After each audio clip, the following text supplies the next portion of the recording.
Hello guys, how are you? I hope you all are well and fine and doing good. Today we are going to start past indefinite tense. आज हम लोग past tense शुरू करेंगे. past tense के अंदर past indefinite start करेंगे. past tense के 4 parts होते हैं कौन कौन से?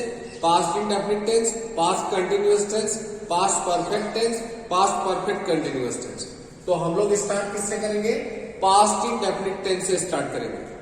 Okay guys, before this we have done the present tense. Present tense के अंदर हम लोगों ने प्रेजेंट इंडेफिनिट कर लिया, प्रेजेंट कंटिन्यूअस कर लिया, प्रेजेंट परफेक्ट कर लिया, प्रेजेंट परफेक्ट कंटिन्यूअस टेंस कर लिया. I have already uploaded all the videos. If you have not seen till now, you should go into the description and find the link and see the videos so that you can be more clear about the tense. Okay? So today we are going to start past indefinite tense.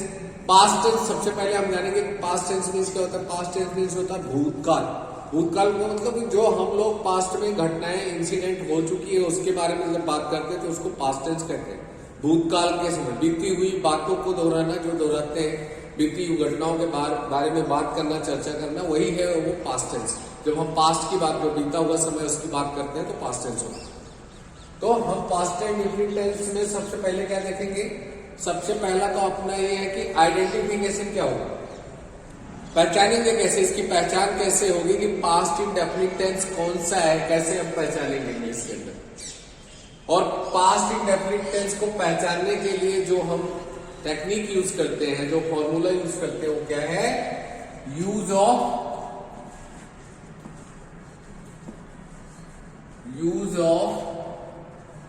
V2.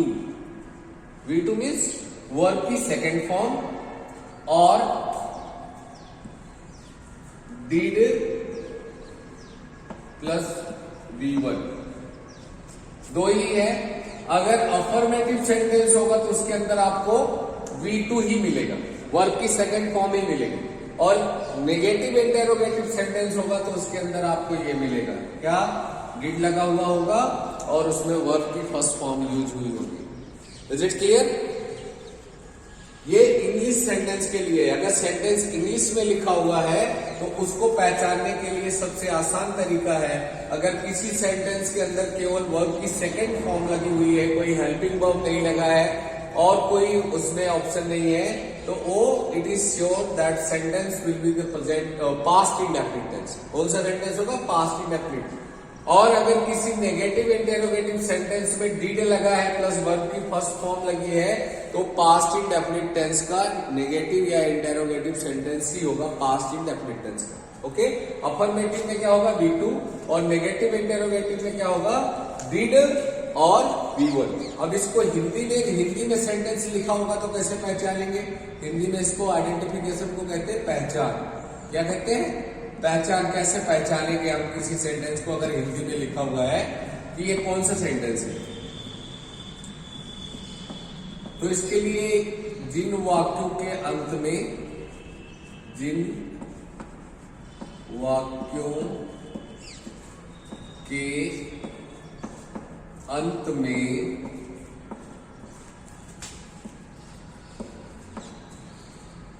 गया, गई, गए, खाया,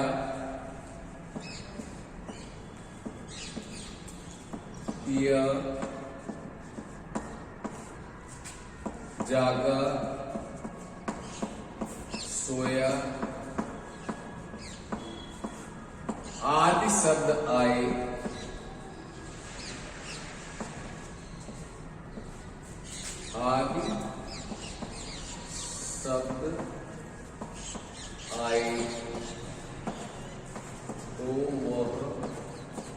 तो वह past indefinite tens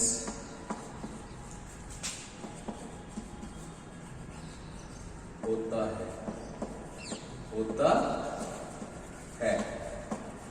okay guys, तो Hindi sentence में हम कैसे पहचानेंगे? जिन वाक्यों के अंत में गया, गई, गए, खाया, पिया, जागा, सोया आदि लगा हो तो पास्ट इंडेफिनिट टेंस होता है। इनके साथ फिर है या था की नहीं आएगा, था, गया, था, गए, थे नहीं आएगा, केवल गया। जैसे मैं बोलूँ वह गया, ही वेंट, आई मैं खाया, आई एट, ठीक है, वह सोया, ही स्लेप्ट। तो इसमें वर्ब की सेकंड फॉर्म लगेगी और इसको हिंदी में पहचानने का यही है, गया, गई, गए, खाया, पिया, सोया, जागा। और इंग्लिश में पहचानने के लिए इसमें वर्ब की सेकंड फॉर्म तो अफर्मेटिव सेंटेंस में मिलेगी आपको, और इंटरोगेटिव नेगेटिव सेंटेंस में डिड के साथ वर्ब की फर्स्ट फॉर्म लगी हुई है। Keep in mind always, affirmative sentence में वर्ब की सेकंड फॉर्म यूज होती है, लेकिन जैसे ही ये इंटरोगेटिव या नेगेटिव होगा, डिड हेल्पिंग वर्ब हो जाएगी, वर्ब की फर्स्ट फॉर्म हो जाएगी। Is it clear? I hope it is clear. So now we will see the formula and examples. Okay? Okay. Now we will see the formula of the present indefinite tense. इसका formula और rules क्या होते हैं, हम कैसे sentence को form करते हैं वो देखेंगे। तो सबसे पहले हम लोग क्या लिखेंगे? फॉर्मूला। किसका फॉर्मूला देखेंगे? अफर्मेटिव सेंटेंस का। कीप इन माइंड, कौन सा सेंटेंस सबसे पहले हम लोग करेंगे? Affirmative sentence. Affirmative sentence. Affirmative sentence को हिंदी में सकारात्मक वाक्य कहते हैं, जो हमको पॉजिटिव चीजों के बारे में बताता है, सकारात्मक चीजों के बारे में बताता है, उसको अफर्मेटिव सेंटेंस बोलते हैं। Is it okay? तो अभी हम लोग किसका फॉर्मूला देखेंगे? अफर्मेटिव सेंटेंस का फॉर्मूला देखेंगे। तो अफर्मेटिव सेंटेंस का इसका फॉर्मूला जो होता है वो subject plus V2 plus object. सबसे छोटा फॉर्मूला पास्ट इंडेफिनिट का ही होता है अफर्मेटिव सेंटेंस का। क्या लिखना है अपने को? सब्जेक्ट लिखना है, वर्ब की सेकंड फॉर्म लिखनी है और ऑब्जेक्ट लिखना है। तीन ही चीज है, सब्जेक्ट, वर्ब, ऑब्जेक्ट। अगर अदर वर्ड है तो अदर वर्ड भी जुड़ जाएगा। ठीक है, तो इसका एक एग्जांपल करके देखते हैं हम लोग, कैसे एग्जांपल होगा।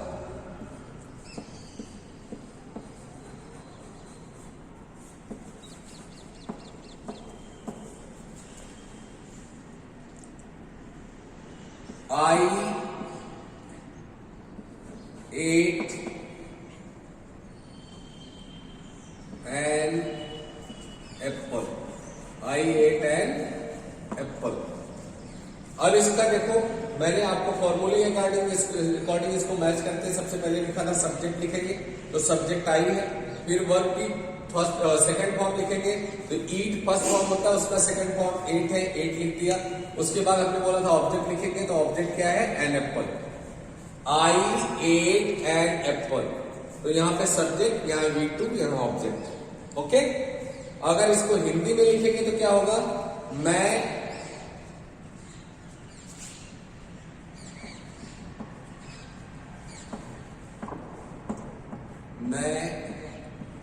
एक सेब खाया। मैं एक सेब खाया। ओके, हिंदी में लिखेंगे तो क्या हो जाएगा? मैं एक सेब खाया। आई एट एन एप्पल। ओके, और एक एग्जाम्पल देखते हैं। वह विद्यालय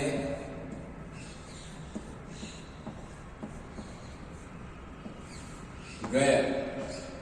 वह विद्यालय गया। इस बार हमने हिंदी को पहले लिखा है, इस बार इंग्लिश में ट्रांसलेट करेंगे। इससे पहले हमने इंग्लिश लिखा, हिंदी में ट्रांसलेट। तो अपना सब्जेक्ट क्या है? वह। ऑब्जेक्ट क्या है? विद्यालय। वर्ब क्या है? गया। तो सबसे पहले सब्जेक्ट लिखेंगे ही, फिर वर्ब की सेकंड फॉर्म गया, वो मीन्स जाना होता है, गया मतलब वेंट, गो का सेकंड फॉर्म वेंट होता है। ही वेंट, ऑब्जेक्ट क्या है? To school. He went to school, full stop. Is it clear? क्या था इसका फॉर्मूला? Subject V2 object. बिल्कुल so simple, very easiest. Okay, subject लगाना है, वर्ब की सेकंड फॉर्म लगाना है, ऑब्जेक्ट लगाना है। Is it clear? फिर हमने एग्जांपल लिखा आई एट फूड, सब्जेक्ट लगा दिया, वर्ब की सेकंड फॉर्म लगा दिया, ऑब्जेक्ट लगा दिया। मैं एक सेब खाया, इसमें खाया खा नहीं होगा, खा लगा देगा तो पास्ट टेंस हो जाएगा। खाया, मैं एक सेब खाया।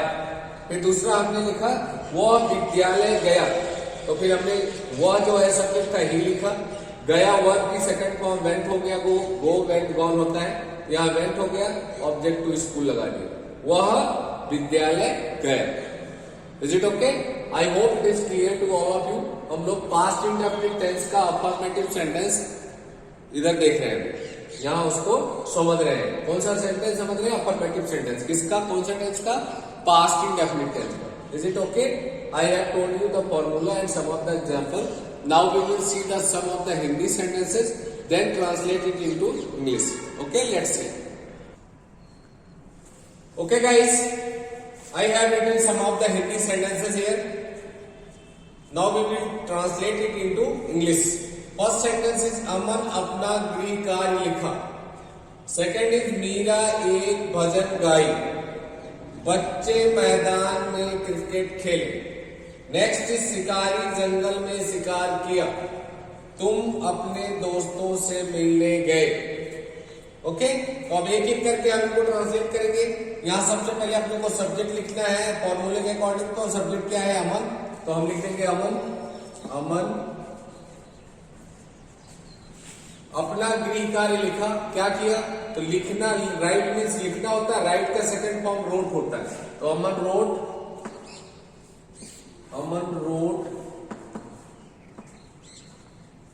क्या लिखा? अपना गृह कार्य। तो अमन के साथ अपने के लिए हिज लग जाएगा, हिज होमवर्क।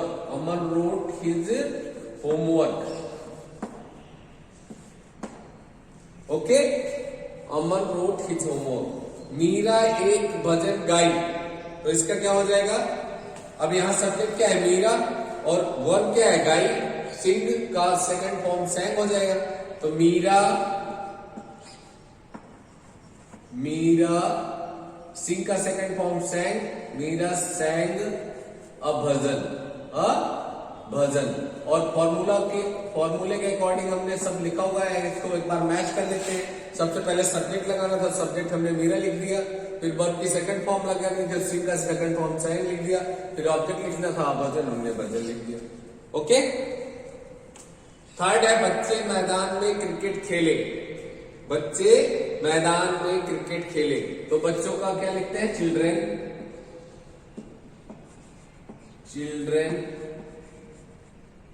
खेले का क्या होगा? प्ले का सेकंड फॉर्म क्या हो जाएगा? Played. Children played in the ground. Children played in the ground. Okay, फिर फोर्थ है शिकारी जंगल में शिकार किया। अब यहां सब्जेक्ट क्या है? शिकारी, और वर्ब क्या है? शिकार किया। तो हंट मीन्स होता है शिकार करना, और हंटर मीन्स होता है शिकारी। हंटर मीन्स क्या होता है? शिकारी। ओके, यहां पे क्वेश्चन मार्क नहीं आएगा। ओके, तो हंट मीन्स क्या होता है? शिकार करना। हंटर मीन्स होता है शिकारी। तो अब यहां सब्जेक्ट हमारा शिकारी है, तो सबसे पहले हम सब्जेक्ट लिखेंगे हंटर,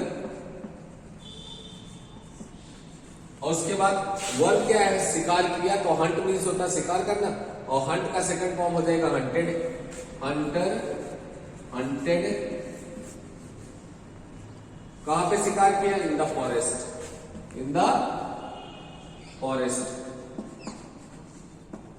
जंगल में।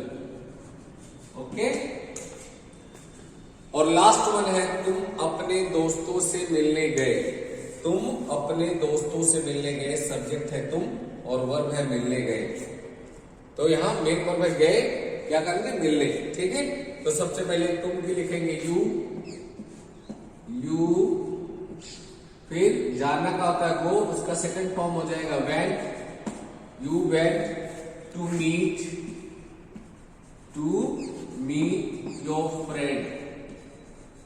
Your friends.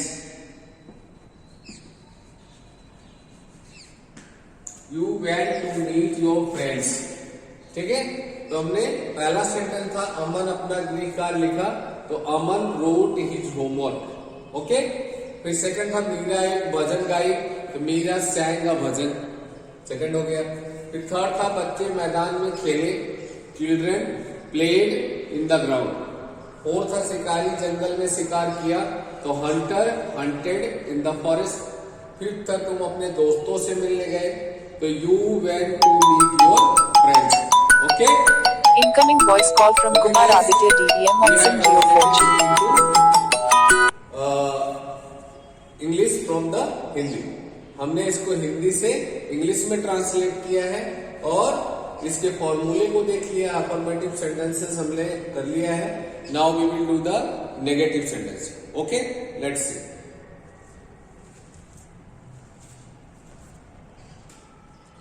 Okay guys, now we will see the negative sentence. अब हम लोग नेगेटिव सेंटेंस देखेंगे। नेगेटिव सेंटेंस का फॉर्मूला पहले करेंगे, फिर एग्जांपल्स देखेंगे, फिर उसके बाद हिंदी से इंग्लिश ट्रांसलेट करेंगे। ओके, तो लेट्स सी द फॉर्मूला।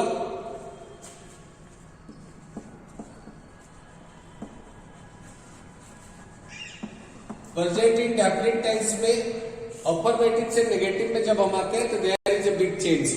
इसमें बिग चेंज होता है, अभी तक ऐसा नहीं था, लेकिन यहाँ पे बिग चेंज क्या है कि पहले हम B2 यूज करते थे, लेकिन अब B2 Incoming voice call from Kumar Aditya DVM on SIM Jio 4G. Did के साथ वर्ब की फर्स्ट फॉर्म यूज करेंगे। कैसे? Let's see. Subject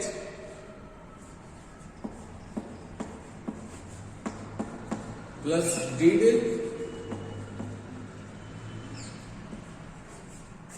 plus not plus V1 plus object, full stop. Okay, क्या लगाएंगे? Subject did not V1 object, subject did not V1 object. लेकिन इससे पहले अफर्मेटिव में क्या यूज कर रहे हैं हम लोग? अफर्मेटिव में सब्जेक्ट V2 और ऑब्जेक्ट, तीन ही चीज लिख रहे हैं, लेकिन इसमें दो चीजें ऐड हुई, एक डिड लग गया और चेंज हो गया, V2 की जगह V1 आ गया और नॉट लग गया। तो ये चीज आपको you must keep in mind. Subject लिखेंगे, फिर डिड लगाएंगे, डिड के बाद नॉट लिखेंगे, नॉट के बाद वर्ब की first form, not second form. Keep in mind, अभी तक हम सेकंड फॉर्म यूज कर रहे हैं, लेकिन यहाँ पे फर्स्ट फॉर्म यूज करेंगे, फिर ऑब्जेक्ट लिखेंगे। Okay, now we will see the formula, some of the examples.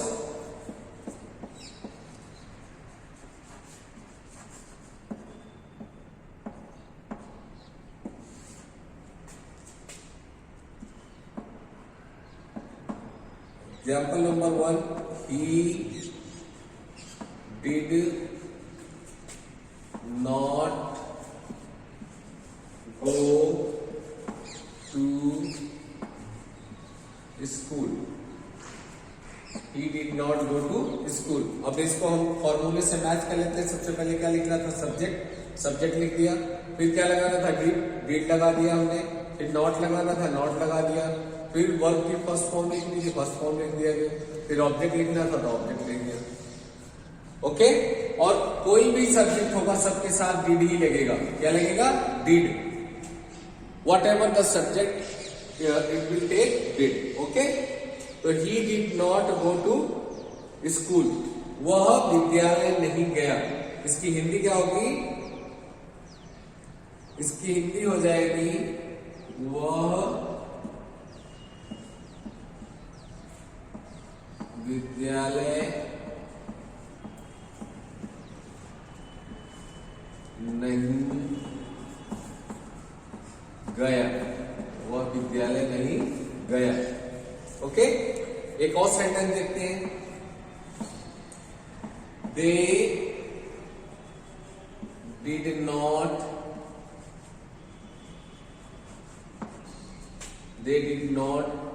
Play hockey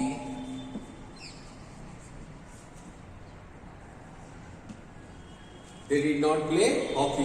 तो दे डिड नॉट प्ले का हॉकी की हिंदी क्या हो जाएगी? दे का होता है वे हॉकी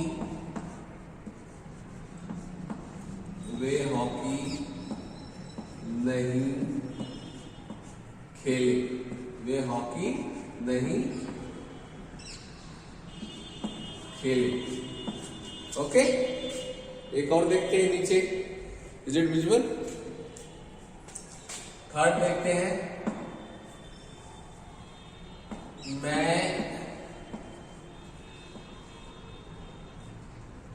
मैं खाना नहीं खाया, नहीं खाया। इसको हिंदी में लिखे हैं पहले, फिर इंग्लिश में ट्रांसलेट करेंगे। ओके, मैं खाना नहीं खाया। तो मैं की इंग्लिश क्या होती है? आई। हेल्पिंग वर्ब क्या लगेगी? डिड लगा दिया। फिर नॉट लिखेंगे, नॉट लिख दिया। ईट, खाना खाया का होता है ईट लिख दिया। क्या नहीं खाया? Food. I did not eat food. Okay, I did not eat food. तो ये नेगेटिव सेंटेंस है। नेगेटिव सेंटेंस में हम क्या फॉर्मूला यूज करते हैं? सब्जेक्ट लगाते हैं, डिड लगाते हैं, फिर नॉट लगाते हैं, वर्ब की फर्स्ट फॉर्म लिखते हैं, ऑब्जेक्ट लिखते हैं। उसके बाद एग्जाम्पल इसका हमने लिखा, he did not go to school, they did not play hockey, I did not eat food. इसका हिंदी हो गया, वह विद्यालय नहीं गया। He did not go to school का, वह विद्यालय नहीं गया। They did not play hockey, वे हॉकी नहीं खेले। मैं खाना नहीं खाया, I did not eat food. Is it okay guys? I hope past indefinite tense, affirmative sentence and negative sentence is clear to you. I have told you the identification of the past indefinite tense, then formula of the affirmative sentence, then examples, some of the Hindi sentences we have also practiced, then negative sentence, formula of negative sentence, example of negative sentences. Okay, I hope you enjoyed the session and your concept is clear. Even if any doubt is there, you can write in the comment box or message me directly so that I can make you clear. Okay, thank you. Like and subscribe my channel so that you can get the more and more videos. Thank you.